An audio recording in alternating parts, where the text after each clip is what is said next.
திருப்பூரில் காணாமல் போன டெய்லர் 4 நாட்களுக்கு பின்னர் காட்டுப்பகுதியில் சடலமாக கண்டெடுக்கப்பட்டுள்ளார். திருமண பந்தத்தை மீறிய உறவு கொலையில் முடிந்ததில் நடந்தது என்ன?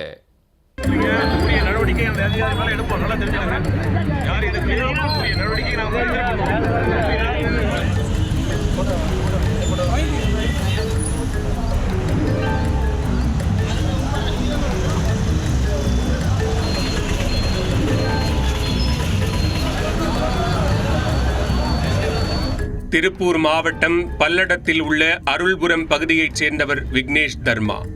இவருக்கு 7 ஆண்டுகளுக்கு முன்பு ராஜேஸ்வரி என்பவருடன் திருமணமானது. இந்த தம்பதிக்கு 5 வயதில் மகன் உள்ளார். தனியார் நிறுவனத்தில் வேலை செய்து வந்த விக்னேஷ் தர்மாவின் செல்போன் அண்மையில் பழுதாகியுள்ளது. இதனால் தனது மனைவி ராஜேஸ்வரியின் செல்போனை பயன்படுத்தி வந்துள்ளார். நேரம் கெட்ட நேரம் அந்த செல்போனுக்கு அடிக்கடி வெவ்வேறு எண்களிலிருந்து அழைப்புகள் வந்துள்ளன. அது திருப்பூரில் உள்ள தனியார் கம்பெனியில் டெய்லராக பணியாற்றிய கோபிநாத் என்பது தெரிய வந்தது. அத்துடன் ராஜேஸ்வரியும் கோபிநாத்தும் முறை தவறிய உறவில் இருந்ததை விக்னேஷ் கண்டுபிடித்துள்ளார். இதனைத் தொடர்ந்து கடந்த 6ஆம் தேதி கோபிநாத்தை பல்லடம் அருகே தனியாக அழைத்து விக்னேஷ் பேசியுள்ளார்.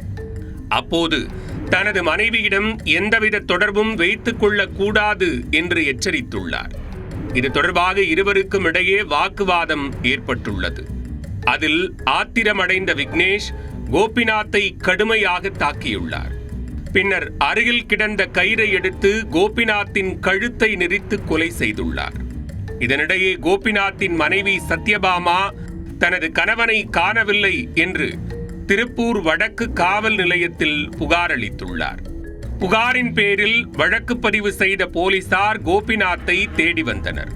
அதை அறிந்து கொண்ட விக்னேஷ் தர்மா வழக்கறிஞர் மூலம் திருப்பூர் வடக்கு காவல் நிலையத்தில் சரணடைந்துள்ளார்.